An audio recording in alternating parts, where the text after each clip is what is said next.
அனைவருக்கும் வணக்கம். Welcome to world village cookery channel. எல்லாரும் எப்படி இருக்கீங்க? நாம இன்னைக்கு செய்ய போற டிஷ் என்னன்னு பார்த்தீங்கன்னா, உடுப்பி ஹோட்டல் ஸ்டைல்ல உப்மா செய்ய போறோம். பொதுவா உப்மா வந்து பெண்களுக்கு ரொம்ப பிடிக்கும். ஏன்னா ரொம்ப ஈஸியா சீக்கிரமா செஞ்சிடலாம். ஆனா ஆண்களுக்கு பிடிக்கவே பிடிக்காது. ஏன்னா பெண்கள் அதிகமா செய்யறது இந்த உப்மா தான் அப்படின்னு சொல்லுவாங்க.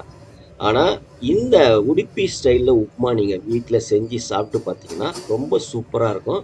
மீண்டும், மீண்டும் இத செஞ்சு பார்ப்பீங்க. வாங்க வீடியோக்குள்ள போகலாம். அதுக்கு முன்னாடி நம்ம சேனல சப்ஸ்கிரைப் பண்ணாம இருந்தீங்கன்னா, தயவு செய்து சப்ஸ்கிரைப் பண்ணுங்க. பக்கத்துல பெல் ஐகான் வரும். அதையும் பிரஸ் பண்ணுங்க. இந்த உப்மா செய்யறதுக்கு ஒரு பெரிய சைஸு வெங்காயம் கட் பண்ணி வச்சிருக்கேன். 2 பச்சை மிளகா இது மாரி கட் பண்ணி கீறி வச்சுக்கலாம்.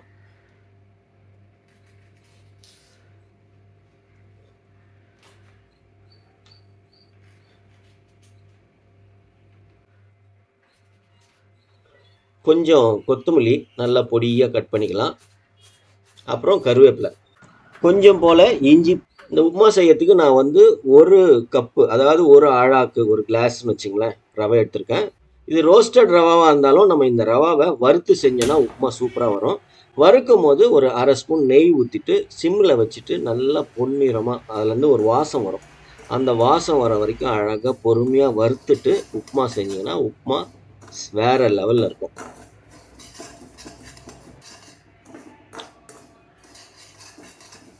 இப்போ ஓரளவுக்கு வறுத்தாச்சு. இதை எடுத்து வேற ஒரு பிளேட்டில் ஆற வச்சுக்கலாம். திரும்பவும் அதே வானலியை வச்சுட்டு 2 கரண்டி கடலை எண்ணெய் நான் யூஸ் பண்ணுறேன். நீங்கள் எந்த எண்ணெய் யூஸ் பண்ணுறீங்களோ அது யூஸ் பண்ணிக்கலாம். எண்ணெய் ஊற்றிக்கினா அரை ஸ்பூன் கடுகு, 1 ஸ்பூன் கடலப்பருப்பு, 1 ஸ்பூன் உளுத்தம்பருப்பு. இந்த கடலப்பருப்பும் உளுத்தம்பருப்பும் நல்லா பொன்னிறமாக சூப்பராக வறுத்திங்கன்னா சாப்பிடும் போது இது நடுவில் வரும். அந்த பருப்புலாம் சாப்பிட்றதுக்கு செம டேஸ்ட்டாக இருக்கும். பாருங்கள், இந்த கலரில் வறுக்கணும். அப்புறம் நம்ம கட் பண்ணி வச்சுக்கிற வெங்காயத்தை சேர்த்துக்கணும். வெங்காயத்தை ஒரு 5 நிமிஷம் நல்லா அந்த கண்ணாடி பதம்னுவாங்கள அந்த பதத்துக்கு நல்லா வதக்கணும். வதங்குற நேரத்தில் ஒன்று ஒன்றா கருவேப்பிலை, அந்த 2 பச்சை மிளகா, இந்த பொடியாக நறுக்குன இஞ்சி, இது எல்லாத்தையும் போட்டு நல்லா வதக்கிக்குங்க.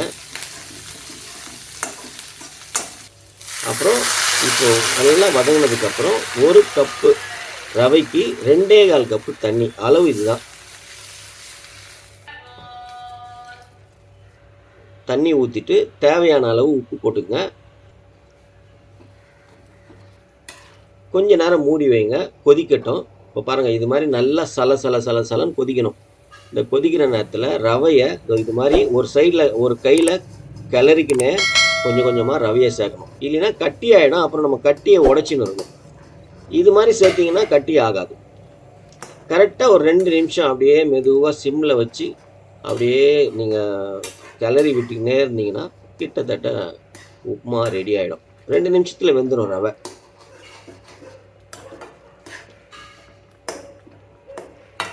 இப்போ ஓரளவுக்கு வெந்ததுக்கப்புறம் 1 ஸ்பூன் நெய்யை மேலே அப்படியே ஊற்றிட்டு நல்லா கிளறி விட்டுருங்க. அவ்வளோதான், சூப்பரான உடுப்பி ஸ்டைலில் உப்புமா ரெடி ஆயிடுச்சு. உங்கள் வீட்டில் உப்புமா இது மாதிரி செஞ்சு பாருங்கள், எப்படி இருக்குன்னு கமெண்ட் பாக்ஸில் கமெண்ட் பண்ணுங்கள். அப்புறம் பொடியாக நறுக்கின கொத்தமல்லியை மேலே தூவிட்டு மூடி வச்சுருங்க. ஒரு 10 நிமிஷம் அந்த சூட்லேயே அப்படியே குமுங்குச்சு அப்படின்னா சூப்பராக நல்ல வாசத்தோட ஒரு அருமையான உப்புமா ரெடி. இப்போ தொட்டுக்கிறதுக்கு சட்னி வச்சு சாம்பார் வச்சு சாப்பிட்லாம்.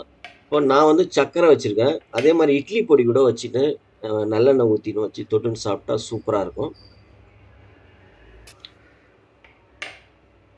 பாருங்கள், பார்க்கவே செம பிரமாதமாக இருக்குல்ல. சூப்பர், அருமையான இந்த மாதிரி உடுப்பி ஸ்டைலில் உப்புமா நீங்களும் செஞ்சு பாருங்கள், சாப்பிட்டு பாருங்கள், சந்தோஷமாக இருங்க. செஞ்சு பார்த்துட்டு எப்படி இருந்ததுன்னு கமெண்ட் பாக்ஸில் கமெண்ட் பண்ணுங்கள். இந்த வீடியோ பிடிச்சிருந்ததுன்னா உங்கள் நண்பர்களுக்கும் உறவினர்களுக்கும் ஷேர் பண்ணுங்கள். முக்கியமாக நம்ம சேனலை சப்ஸ்கிரைப் பண்ணுங்கள். பக்கத்தில் பெல் ஐக்கான் வரும், அதையும் ப்ரெஸ் பண்ணுங்கள். மீண்டும் அடுத்த வீடியோவில் பார்க்கலாம். நன்றி, வணக்கம். பபாய்.